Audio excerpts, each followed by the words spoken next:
नमस्कार मित्रों, SK classes की संस्कृत की ई पाठशाला मतलब लोग इलेक्ट्रॉनिक मीडिया के माध्यम से पढ़ रहे हैं।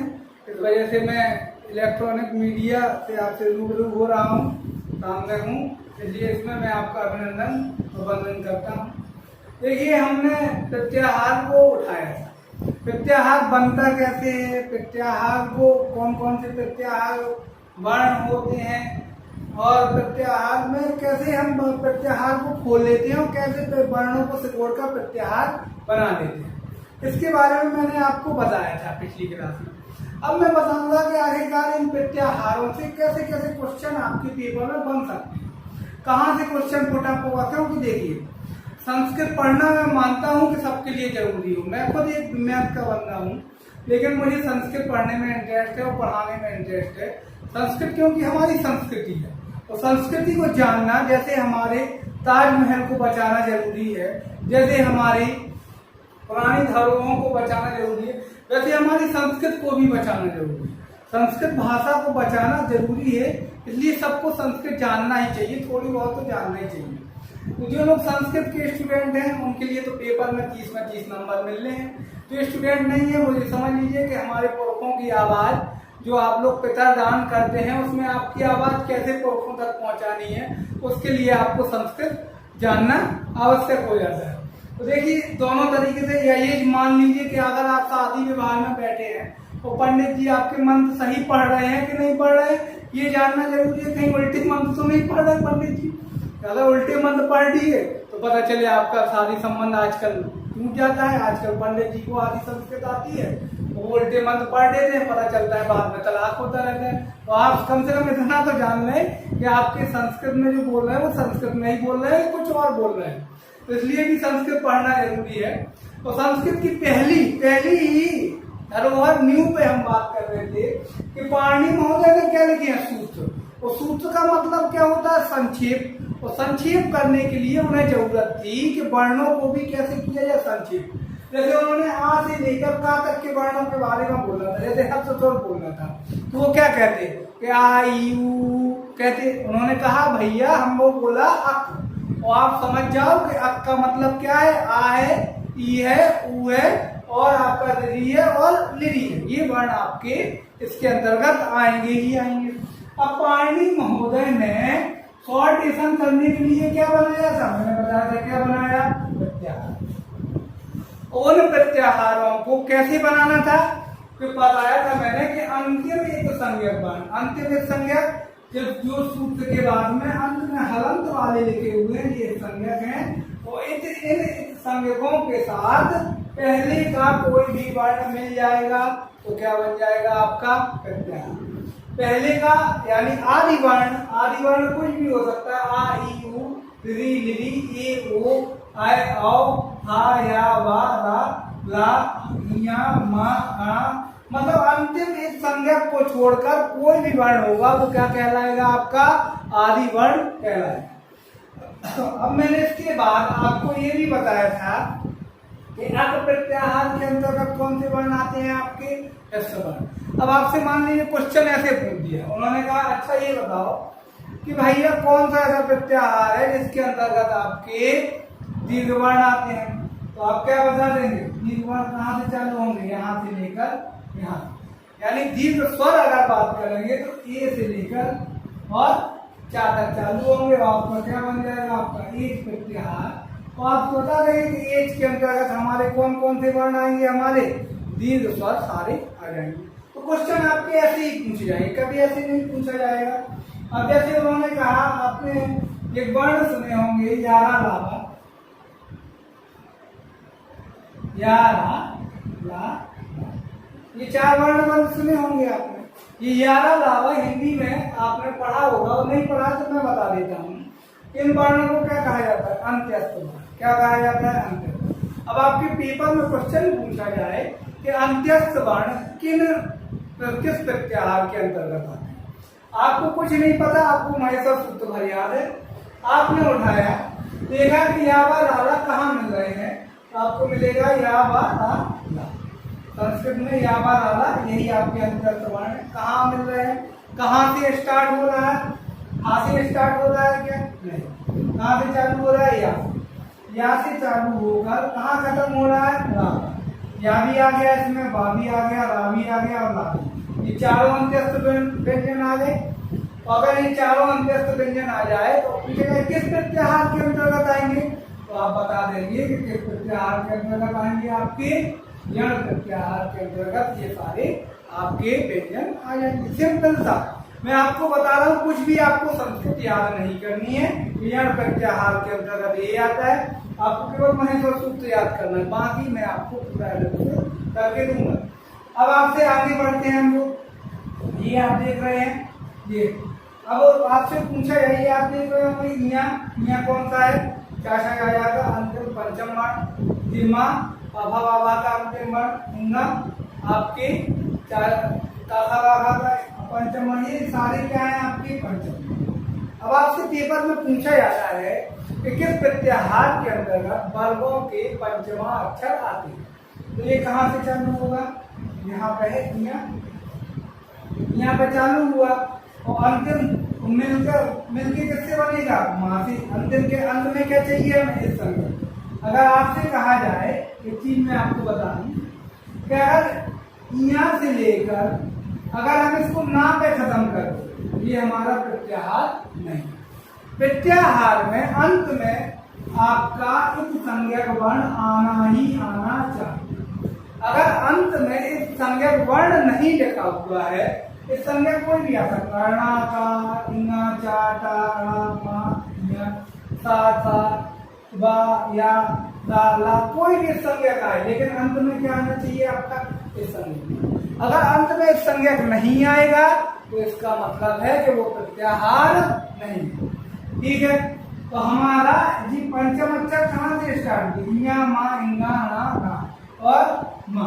तो आपका पंचम जो आपका पंचम अक्षर होंगे वो किस प्रत्याहार में आएंगे, यम प्रत्याहार। क्या बोलेंगे, यम प्रत्याहार। अब यम में देखिए कौन कौन से वर्ण आएंगे, ञ आ जाएगा, मा आ जाएगा, इंगा आ जाएगा, रा आ जाएगा, ना आ जाएगा। क्या माँ भी आ जाएगा, माँ नहीं आएगा, माँ प्रश्न पहले आ चुका है। माँ क्यों नहीं आएगा, मुझे कोई क्यों नहीं आएगा, आप क्या बोलेंगे, इस संज्ञक, या ये कहेंगे कि ये एक संज्ञक है। ठीक है, अब आगे आएंगे। अब देखो यहाँ पर आए, अब आपसे पेपर में क्वेश्चन पूछ लेगा कि आप ये बताइए कि कौन से प्रत्याहार के अंतर्गत आपके चतुर्थ वर्गों के चतुर्थ अक्षर आते हैं। कहाँ लिखे चतुर्थ अक्षर, झा चतुर्थ अक्षर, भा चतुर्थ अक्षर, घा चतुर्थ अक्षर, धा चतुर्थ अक्षर और भा चतुर्थ अक्षर। यानी ये सारे किसके, ये सारे क्या है आपके चतुर्थ अक्षर हैं। ठीक है, ये किसका है, चावर्त का, ये किसका है, पावर्त का, ये किसका है, कावर्त का, ये किसका है, कावर्त का, ये किसका है आपका कावर्त का। ये आपके पांचों पंचम अक्षर हैं, वो सॉरी चतुर्थ अक्षर हैं। और चतुर्थ अक्षर आपसे पूछा जाता है कि आप बताइए किस प्रत्याहार के अंतर्गत आते हैं, या पूछा जाए कि किस प्रत्याहार के अंतर्गत चतुर्थ अक्षर। अब बताओ कहाँ से चालू हुआ, झा चतुर्थ अक्षर है, पहला हमने झा ले लिया, वहाँ भी है, आपको आगे बढ़े हम, यहाँ को लेना ही नहीं है क्योंकि ये आपका यहाँ पे खत्म हो जाता है, लेकिन इसमें दो ही चतुर्थ अक्षर आए, यहाँ ये भी चतुर्थ आ रहा है, ये भी चतुर्थ आ रहा है, ये भी, और बाद में क्या लिखा हुआ है, इन सबके आने के बाद क्या लिखा हुआ है, आपसे पेपर में पूछा जाएगा किस प्रत्याहार के अंतर्गत चतुर्थ अक्षर आते हैं, वर्गों के चतुर्थ अक्षर आते हैं, तो आप बताइए छठ प्रत्याहार के अंतर्गत हमारे वर्गों के चतुर्थ अक्षर आते हैं। पेपर में आया हुआ क्वेश्चन है ये भी और ये भी। ठीक है, अब देखिए आपसे आगे पूछा जाता है कि आपका किस प्रत्याहार के अंतर्गत आपके तृतीय अक्षर आए। अब आप बना लेंगे ना, बड़ा आसान है। तृतीय अक्षर कहाँ लिखे हैं, जा, बा, गा, दा, दा, ये लिखे हैं। तो आपका चालू कहाँ पे होगा प्रत्याहार, जा, खत्म कहाँ पे होगा, सा पे। पूछेगा जब प्रत्याहार के अंतर्गत वर्गों में कौन से अक्षर आते हैं, तो आप बता देंगे तृतीय अक्षर आएगा। पूछेगा तृतीय अक्षर किसके अंतर्गत आते हैं, तो आप बता देंगे जब प्रत्याहार के अंतर्गत तृतीय अक्षर। दोनों तरफ से घुमा के पूछेगा, आपको आंसर आपके पास दोनों का सामने है। क्योंकि अब आप प्रत्याहार बनाना सीख गए हैं, आपको अब रटने का काम नहीं। आगे देखिए, आगे आपसे पूछेगा कि आप बताइए किसके अंतर्गत द्वितीय अक्षर आएंगे। तो आपके देखो द्वितीय अक्षर कहाँ है, था है, था है, छा है, ठा है और था है। और उसके बाद क्या लिखे हुए हैं आपके चतुर्थ अक्षर, उसके बाद क्या लिखे हुए, उसके बाद क्या लिखे हुए हैं प्रथम अक्षर, उसके बाद क्या लिखे हैं प्रथम अक्षर। तो अगर आपसे पूछा जाए कि आप बताइए प्रत्याहार वो बनाइए, यहाँ पर आप देखिए समझिएगा, बहुत अच्छी चीज मैं आपको बताऊं। अगर आपसे पूछा जाए द्वितीय अक्षर किस प्रत्याहार के अंतर्गत आएंगे, तो कौन से द्वितीय अक्षर, ये है, ये। अब इसके लिए पहला अक्षर तो क्या होना चाहिए हमारा, और अंतिम अक्षर क्या होना चाहिए, इस संज्ञक। तो इस संज्ञक क्या होगा, इस संज्ञक क्या होगा आपका, खा तो है नहीं इस संज्ञक, तो खत तो बनेगा नहीं। इस संज्ञक क्या है आपका बा, तो बा बन सकता है, खब बन सकता था, लेकिन पाणिनि महोदय ने नहीं बनाया। पाणिनि महोदय ने प्रत्याहार बनाया हुआ है खय। कौन सा प्रत्याहार बनाया है, आपसे पूछा भी आएगा पेपर में क्वेश्चन, तो पूछा जाएगा किस प्रत्याहार के अंतर्गत आते हैं, तो खय। अब आप कहेंगे खब क्यों नहीं बना सकते, क्योंकि पाणिनि ने 42 प्रत्याहारों को बनाया और हमें उन्हीं 42 प्रत्याहारों को पढ़ना। संस्कृत व्याकरण में अष्टाध्यायी में कितने प्रत्याहार लिखे हुए हैं, 42 प्रत्याहार। उन्हीं 42 प्रत्याहारों को पढ़ना है, नहीं तो इन महेश्वर सूत्रों से हम तो बना सकते हैं 100 से ऊपर प्रत्याहार, लेकिन नहीं, इनको 42 प्रत्याहार जो पाणिनि ने बनाए, उन्हीं प्रत्याहारों से आपसे पेपर में क्वेश्चन पूछा जाएगा, हमें पढ़ना भी किन्हें है, उन्हीं को पढ़ना। ठीक है, तो आपसे पूछा जाएगा कि द्वितीय अक्षर किसके अंतर्गत आते हैं, तो काय के अंतर्गत आएंगे आपके काय के अंतर्गत। ठीक है, आपसे पूछा जाएगा प्रथम अक्षर किसके अंतर्गत आते हैं, प्रथम अक्षर कहाँ से चालू है, चा से लेकर यहाँ छह के अंदर। ठीक है, आपसे पूछा जाएगा कि आप बताइए कि आपके जो आपके ऊष्म व्यंजन है, ऊष्म व्यंजन कौन कौन से होते हैं आपके, आप देख रहे हैं सा सा और अंत में क्या लिखा, ये क्या कहलाते हैं आपके ऊष्म व्यंजन, क्या कहलाते हैं,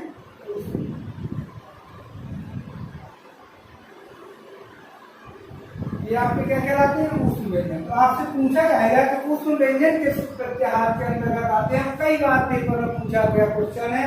ये देखिए सा से चालू होगा और सा और हा चाहिए, तो कहाँ पे खत्म होगा आपका ला, तो क्या बनेगा आपका सल प्रत्याहार। आपसे पूछा जाएगा सल प्रत्याहार के अंतर्गत कौन कौन से वर्ण आते हैं, तो आप क्या बताएंगे, सा से चालू हुआ सा आएगा क्या, नहीं आएगा। क्यों नहीं आएगा, इस संज्ञक है।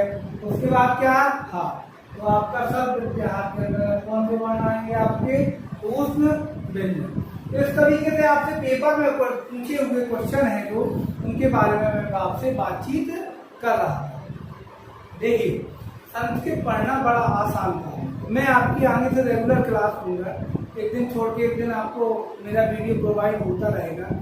और मुझे लग रहा है कि अब जब एकदम से लॉकडाउन खुलेगा तो पेपर की एकदम से शायद झड़ी सी लगे, क्योंकि काफ़ी दिनों से पेपर रुके हुए हैं, और जो वो पेपर रुके हुए हैं तो एकदम से ऐसा होगा कि पेपर के ऊपर पेपर, और ऐसे आपको टाइम कम मिल पाएगा। इस वजह से अगर अब भी आप हल्का हल्का सा पढ़ते रहेंगे तो आपको आगे जाके दिक्कत नहीं होगी। तो देखिए ये सारी चीज़ें बड़ी अच्छी बात है, ई क्लास चालू हो गई है, आपको फीस भी नहीं लग रही है, आपको केवल पढ़ना है घर में, और वही सारी चीज़ें, और इससे उससे भी अच्छा जो ऑफलाइन में हमें लगता है कि हमने ये छोड़ दिया, हमको रिकॉर्डिंग में देख लेते हैं, तो उसके बाद आपको और अच्छा देते हैं कि भाई कहीं से कुछ छूट ना जाए, कुछ बचे ना, तो और अच्छा पढ़ाने का प्रयास कर रहे हैं। तो आप लोग अधिक से अधिक प्रयास करिए इस पर, और प्रयास करने के बाद फिर उसके बाद हम लोग बाकी चीज़ें बाद में देख लेंगे। लेकिन आप ये समझिए कि अक्टूबर नवंबर के बाद आपके पेपरों की एकदम से बरसात सी होगी, जिसमें आपको कई सारी वैकेंसियाँ एक साथ देखने को मिलेंगी। इसलिए आप लोग पढ़ते रहें, बराबर कंटिन्यू बने रहें, मेरा आप लोगों से यही निवेदन है। अब देखिए यहाँ पर हम बात कर रहे थे कि जी हो गया। अब आपसे पूछा जा सकता है, इसमें एक और क्वेश्चन बन सकता है आपसे अगर आपसे बात करें हम तो एक और क्वेश्चन बन सकता है कि ये बताइए कि सबसे बड़ा प्रत्याहार कौन है। सबसे बड़ा प्रत्याहार हम देखें कहाँ से चालू हुआ है, आ से चालू हुआ है, खत्म कहाँ पे हुआ है, ला पर। आ और ला को अगर हम मिला दें तो क्या बन जाएगा, हमारा सबसे बड़ा प्रत्याहार बन जाएगा। तो सबसे बड़ा प्रत्याहार क्या होगा, आपका अल होगा।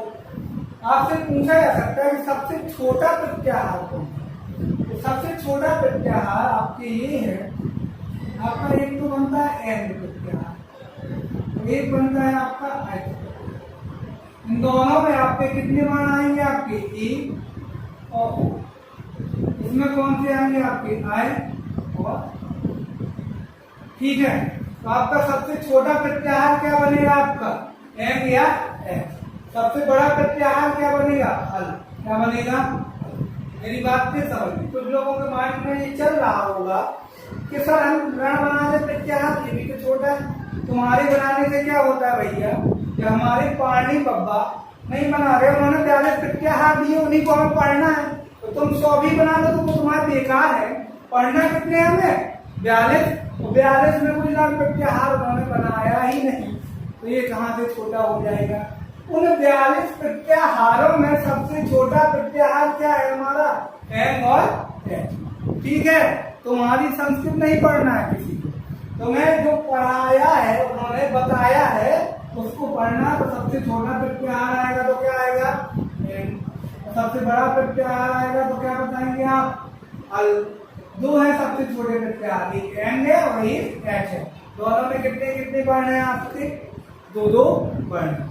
इसके अलावा ये एक और क्वेश्चन बन सकता है आपके पेपर में, कि जैसे आपसे पूछा जा सकता है कि आप ये बताइए कि अण प्रत्याहार जो आपका है, अण प्रत्याहार में कौन कौन से वर्ण आते हैं। तो क्या आएगा आपका अण प्रत्याहार में, आ, ई और। ठीक है, आपसे साधारण पूछा जा सकता है कि अण प्रत्याहार में बताइए कि कौन कौन से वर्ण आएंगे। आप बताइए, आएगा, ई आएगा, ऊ है। इसके अलावा आपसे आप देख रहे होंगे पूरे महसूस सूत्रों में दो राम है, एक ये है और एक ये। तो कई बार आपसे क्वेश्चन ये बन सकता है कि आप बताइए, आपने सोचा कि अण प्रत्याहार बना तो हम इसको यहाँ तक क्यों न माने। तो ऐसा नहीं है, पाणिनि ने दो अण प्रत्याहार दिए हैं। एक तो ये अण प्रत्याहार जो है आदि अर्जित संहिता से बना। अगर साधारण आपसे पेपर में पूछा जाएगा कि आप बताइए अण प्रत्याहार में कौन कौन से वर्ण आएंगे, तो आप बताइए आ, ई और।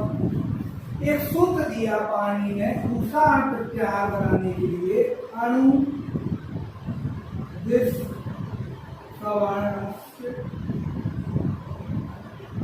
चा सम। ये सूत्र दिया अणु दिस सवर्णस्य चा सम। इस सूत्र के अनुसार भी पाणिनि ने एक अण प्रत्याहार बनाया।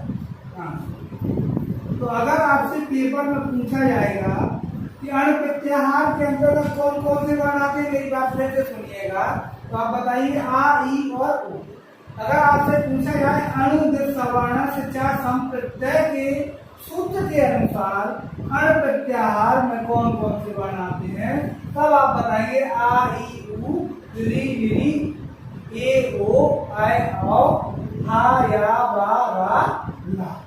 किसके, इस सूत्र के अनुसार जब आपसे पूछा जाएगा। जनरली आपसे पूछा जाएगा कि अण प्रत्याहार में कौन कौन से वर्ण, आपको क्या बताना है कि अण प्रत्याहार में कौन कौन से वर्ण है आपके।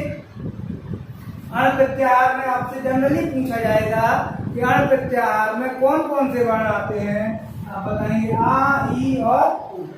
आपसे सूत्र स्पेशल लिख दिए, अणु दिस सवर्णस्य चा सम प्रत्यय के अनुसार अण प्रत्याहार में कौन कौन से वर्ण आएंगे, तब आप आ से लेकर के ना तक के वर्ण बोलेंगे। तो ऐसे कह सकता है अणु दिस सवर्णस्य चा सम प्रत्यय सूत्र के अनुसार अण प्रत्याहार में कौन कौन से वर्ण आएंगे। आपके ऑप्शन में दे सकता है सभी स्वर और अंत्यस्थ व्यंजन। वही बात है, सभी स्वर है और अंत्यस्थ व्यंजन है।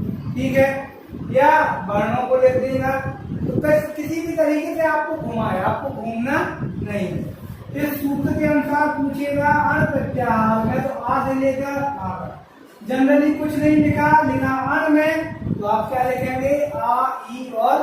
मेरी बात फिर समझिए, अगर जनरली बिना सूत्र के पूछा अण प्रत्याहार में कौन से वर्ण आएंगे, तो आप बताएंगे आ ई और उ। अगर सूत्र लिख दिया तो इसके अनुसार आप बताएंगे आ से लेकर आ तक के वर्ण आप लोग बताएंगे। ठीक है, आपको मेरी बात समझ में आ गई। देखिए, इसके अलावा एक क्वेश्चन आपसे ये भी बनता है कि आप बताएं कि प्रत्याहारों की संख्या कितनी है। तो देखिए, प्रत्याहारों की संख्या के ऊपर मैं आपको बता दूं कि हमारे जो पाणिनि जी हैं, उनकी बुक है अष्टाध्यायी या किताब, ठीक है, उसका अष्टाध्यायी में पाणिनि महोदय ने 42 प्रत्याहार, कितने प्रत्याहार बताए 42। तो जनरली आपसे क्वेश्चन पूछेगा प्रत्याहारों की संख्या क्या है, तो आप क्या बताएंगे 42। ठीक है, 42 प्रत्याहार किस सूत्र के अनुसार बताए गए, आप बता देंगे आदि दंतेन संहिता के अनुसार, जिसे प्रत्याहार विधायक सूत्र कहा जाता है। ठीक है, उसके अनुसार ये 42 प्रत्याहार दिए। इसके अलावा आपसे क्वेश्चन पूछ दे, इसके अलावा मैंने एक और नाम दिया था आपको, वो नाम दिया था आपके वार्तिककार, जिनका नाम था आपके कात्यायन या वर्णिज। तो कात्यायन के अनुसार